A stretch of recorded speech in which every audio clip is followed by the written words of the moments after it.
Okay, so that is the third part from grade 7 science, fiber to fabric, part number 3. So in this part we have to learn about silk, that what is silk, what are the types of silk, and how silk is going to be produced. So the first point, that is what is silk. So silk fiber is obtained from cocoons of the silkworm. अब silk fibers होते क्या है? So silk moth lives in a mulberry leaf plant.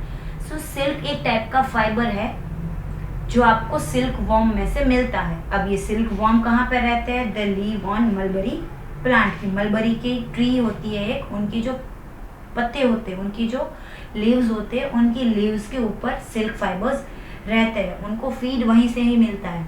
Now the type of silks, different type of silk worm produce different types of silk in term of lustre and texture. जैसे आप लोग सारे बच्चे अलग अलग हो, आपकी राइटिंग अलग अलग होगी, राइट, आपका अपीयरेंस अलग अलग होगा. एट द सेम वे हर एक टाइप के सिल्क वॉर्म अलग अलग टाइप के सिल्क प्रोड्यूस करते हैं, उनके लस्टर्स अलग अलग होते हैं, उनके टेक्सचर अलग अलग होते हैं. Here is the types of silk, tasar silk, Moga silk, कोसा सिल्क. ये अलग अलग सिल्क के टाइप है जो अलग अलग सिल्क वॉर्म्स जनरेट करते हैं. Then now mulberry silk is the most common silk moth. और ये जो मलबरी सिल्क है वो मोस्ट कॉमन है कि मोस्टली हर एक जगह पे मलबरी सिल्क सबसे ज़्यादा मिलता है. Now the next is what is sericulture, कि सेरिकल्चर क्या होता है. So the rearing of silk worm to obtain silk is known as sericulture, कि भाई सिल्क वॉर्म में से सिल्क प्रोड्यूस करने की process, that is known as sericulture. ना सबसे पहले तो सिल्क मोथ होता कैसा है वो आपको देखना है. तो बटरफ्लाई होता है ना, वैसे ही सेम इमेज सिल्क मोथ की होती है कि सिल्क मोथ क्या होगा, बटरफ्लाई जैसा ही दिखेगा आपको. ये मेल सिल्क मोथ है and this one is a female silk moth, कि ऐसी सिल्क मोथ की इमेज आपको दिखेगी. और ये सिल्क मोथ क्या करेंगे, सिल्क प्रोड्यूस करेंगे. अब ये प्रोसीजर कैसे होगी वो हम 1 बाय 1 स्टडी करेंगे. तो सबसे पहले तो सिल्क की हिस्ट्री क्या है वो हमें समझना पड़ेगा. तो सबसे पहले तो मैं आपको इंट्रोडक्शन सिर्फ इतना दे दूं कि सिल्क जनरेट कहाँ से हुआ है. सबसे पहले चाइना वालों ने इनको प्रोड्यूस करने की, प्रोड्यूस मतलब डिस्कवर किया था कि भाई सिल्क करके भी एक कपड़ा है. 3500 बैकवर्ड सेंचुरी अगो चाइना ने इनको डिस्कवर किया था कि भाई एकदम मस्त लस्टर जैसा कपड़ा होता है, दैट इज सिल्क. देन अब सिल्क मोथ की लाइफ साइकिल क्या होगी, वो किस तरीके से प्रोड्यूस होगा और किस तरीके से हमें सिल्क मिलेगा वो हमें पढ़ना है. So there are 4 stage in a life cycle of silk moth. की ये जो सिल्क मोथ की आपकी जो मैंने इमेज दिखाई थी, उस सिल्क मोथ की लाइफ साइकिल पूरे 4 अलग अलग लाइफ स्टेज के अंदर होती है. सबसे पहले तो वो एग्स होता है, देन एग्स में से लार्वा बनेगी, लार्वा में से पुपा स्टेज में आएंगे और पुपा में से वो अडल्ट बन जाएंगे एंड अडल्ट बनते ही उनके अंदर से सिल्क बनना स्टार्ट हो जाएगा. देन आपकी टेक्स्ट बुक का पेज नंबर 28 अलग अलग प्रोसेस आपको डिस्कवर की है वहाँ पे, ठीक है. सो हम सबसे पहले तो प्रोसेस पढ़ते हैं कि प्रोसेस क्या होगी. देन सबसे पहले ये जान लो कि सिल्क प्रोडक्शन का काम सिर्फ फीमेल सिल्क मोथ कर सकती है, मेल सिल्क मोथ के पास ये कैपेसिटी नहीं होती. नाउ फीमेल सिल्क मोथ लेज एग्स. फीमेल सिल्क मोथ क्या करेगी, एग देगी. अब तो सबसे पहला उनका लाइफ स्टेज आया एग, कि सबसे पहले सिल्क वॉर्म कौन सी कंडीशन में होंगे, एग्स की कंडीशन में वो जनरेट होंगे. अब एग्स में से वो 14 दिन के बाद बड़े होंगे और कौन सी कंडीशन में आएंगे, लार्वा में. देन मैंने आपको पहले ही बोला था they are total 4 stage, egg, larva, pupa and adult. तो ये 4 लाइफ स्टेज में वो लोग आएंगे. तो सबसे पहले फीमेल सिल्क मोथ ने एग दिया, उन एग में से 14 दिन के टाइम में से लार्वा बना. देन उस लार्वा को आप कैटरपिलर भी बोल सकते हो कि लार्वा में से कैटरपिलर बना 14 दिन के बाद. अब कैटरपिलर बड़ा होता गया, ग्रो होता गया, और कैटरपिलर ग्रो होके जो चीज़ बनी दैट इज पुपा. देन अब ये जो पुपा है, पुपा क्या करेगा, secrets fibre made of protein and weave the fibre around itself completely. कि अब ये पुपा क्या काम करेगा, ये जो पुपा ग्रो हुआ है, पुपा ग्रो होते ही उनकी बॉडी के अंदर से प्रोटीन रिलीज होंगे. कोई फाइबर्स रिलीज होंगे, वो जो फाइबर्स है वो प्रोटीन के बने होंगे, तो प्रोटीन के बने हुए फाइबर रिलीज होंगे। अब उनकी बॉडी में से ऐसे फाइबर्स निकल रहे हैं, तो वो ऐसे साड़ी के जैसे ढसराते या तो कुर्ती या शॉल के जैसे तो ऐसे ही पड़े नहीं रहेंगे जमीन के ऊपर। कैटरपिलर क्या करेगा, उस फाइबर्स को अपनी खुद की बॉडी के ऊपर लपेट लेगा, जैसे आप फिरकी में कैसे धागा लपेटते हो, at the same way caterpillar खुद के ऊपर उन फाइबर्स को लपेट लेगा। और ये जो लपेटने की प्रोसेस है, लपेट के वो जो एक फिरकी जैसा बनाएगा, that is known as cocoon. The covering is called cocoon, कि उसने खुद के ऊपर वो जो फाइबर्स कवर किए और एक पूरा फिरकी जैसा पोर्शन बनाया, that is known as cocoon. Then living in the cocoon for some time after coming out of cocoon grows into silk moth, कि अब क्या होगा, वो जो कुकुन बना है उस कुकुन के अंदर वो सिल्क मोथ थोड़े टाइम के लिए रहेगा, उनके अंदर उस कुकुन के अंदर वो ग्रो होगा। और कुकुन के अंदर ग्रो हो जाने के बाद वो सिल्कवर्म क्या होगा, कुकुन को तोड़ के उसमें से बाहर निकल जाएगा, and that is a adult silk moth. पूरी प्रोसेस क्या है वो समझ में आ गई। देन उनके 4 स्टेज कवर हो गए। सबसे पहले एग बना, 14 दिन के बाद लार्वा बना, उस लार्वा को आप कैटरपिलर भी बोल सकते हो। अब वो कैटरपिलर ग्रो होके पुपा स्टेज में आया। पुपा स्टेज में आते ही उसकी बॉडी में से फाइबर्स जनरेट हुए, उन फाइबर्स को उसने खुद की स्किन के ऊपर लपेट लिया और जो स्ट्रक्चर बना that is known as cocoon. अब वो सिल्क मोथ उस कुकुन की अंदर की साइड ही रहेगा और थोड़ा ग्रो होगा। कंप्लीट ग्रो हो जाने के बाद वो वहां से बाहर निकल जाएगा कुकुन में से, एंड तब वो कौन सी कंडीशन में होगा, it is an adult condition. तो ये हो गई लाइफ सिल्क वॉर्म के लाइफ साइकिल कि वो किस तरीके से बड़ा होगा। देन उसी चीज को हम डायग्राम के साथ समझते हैं कि डायग्राम के साथ क्या होगा। सबसे पहले तो फीमेल सिल्क मोथ थी, फीमेल सिल्क मोथ ने क्या किया, एग्स दिए। डन, आप ध्यान से पढ़ो, फीमेल सिल्क मोथ ने एग्स दिए, 14 दिन के बाद वो एग्स लार्वा के अंदर कन्वर्ट हो गए और कैटरपिलर के अंदर कन्वर्ट हो गए। अब ये जो कैटरपिलर है वो खुद की बॉडी में से फाइबर्स जनरेट करेंगे, कैटरपिलर पहले ग्रो होके पुपा स्टेज में आ जाएंगे। डन, ऐसे पुपा बन जाएगा। अब पुपा बनने के बाद क्या होगा, वो खुद की बॉडी के अराउंड फाइबर्स प्रोड्यूस करेंगे, कुकुन प्रोड्यूस करेंगे। उन फाइबर्स को खुद की बॉडी के ऊपर लपेट लेंगे और कुकुन फॉर्म में आ जाएंगे। डन, तो ये जो बाहर आउटर कवरिंग दिख रहा है that is cocoon.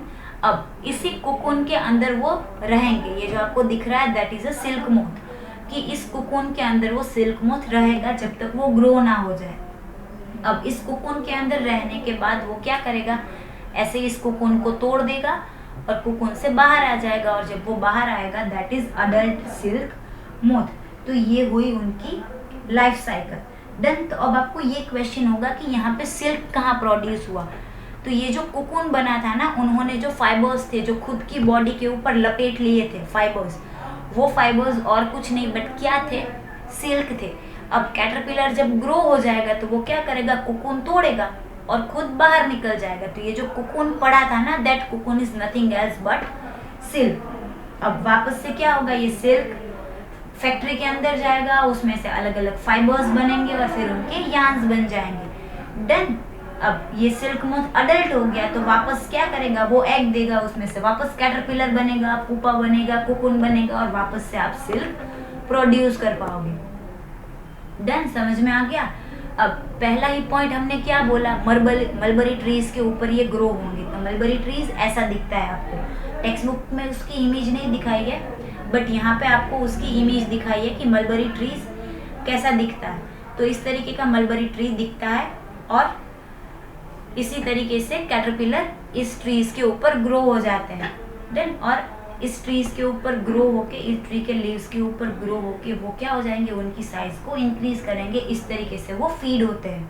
Then now processing of silk, कि सिल्क की प्रोसेसिंग क्या होगी। अब तक आपने जो पढ़ा वो मोथ था कि सिल्क वॉर्म किस तरीके से बन रहा है। अब सिल्क कैसे बनेगा, देयर आर 4 टाइप, जैसे आपने वुल के अंदर पढ़ी थी ऐसे ही same, rearing, reeling, dyeing and spinning. Then rearing क्या, ये सारी प्रोसेस है आपने जो आगे पढ़ी ना 1 by 1, first, second, third, fourth, fifth, 6, 7, 8 and 9। Then अब सबसे पहली प्रोसेस रियरिंग। रियरिंग क्या होगी कि भाई सिल्क मोथ एग देगी, उन एग में से उनको मलबरी प्लांट के ऊपर रखा जाएगा, लीव्स के ऊपर रखा जाएगा, उनमें से कैटरपिलर बनेगा। अब कैटरपिलर को ऐसे ही 30-40 दिन रखेंगे तो कैटरपिलर में से वो क्या बनेगा, कुकून बना लेगा। पुपा स्टेज में आके खुद के ऊपर कुकून बना लेगा ना। ये जो कुकून होते हैं वो हार्ड हो जाते हैं एयर की वजह से, तो इन कुकून में से ही आपको सिल्क मिलने वाला है। तो इस कुकून को क्या करना पड़ता है, आपको अच्छे से गर्म पानी में भिगो के फिर उनमें से आपको सिल्क मिलता है। डन। तो रियरिंग मतलब क्या हुआ, सिल्क मोथ को मलबरी, उनके जो एग्स थे मलबरी के लीव्स के ऊपर रखो और फिर उनको मलबरी के लीव्स के ऊपर रखोगे तो उनमें से कैटरपिलर बनेगा, और कैटरपिलर फिर क्या करेगा, खुद की बॉडी के ऊपर फाइबर्स को रैप करके कुकून बना लेगा। So that one is a rearing. Then ये सेम प्रोसेस समझ में आ गई सबको, right.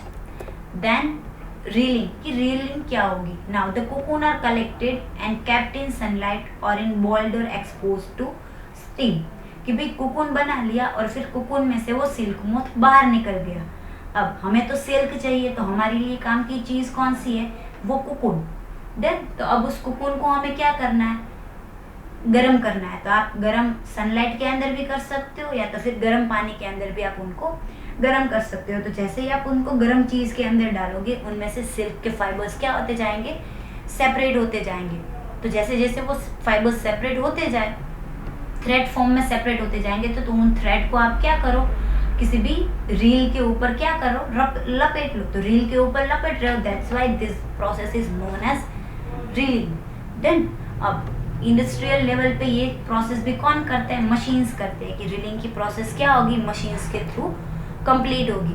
So this one is the second process, reeling. Then reeling की प्रोसेस इस तरीके से होगी कि भाई ये जो जितने भी कुकून्स थे उनको गर्म पानी के अंदर हीट किया है, गर्म पानी में से हीट करके फिर उनमें से जो हेयर मिलेंगे उन हेयर को मशीन के थ्रू क्या करेंगे, रील कर लेंगे और फिर उनमें से आपको फाइबर्स मिल सकते हैं। सो दिस वन इज रीलिंग।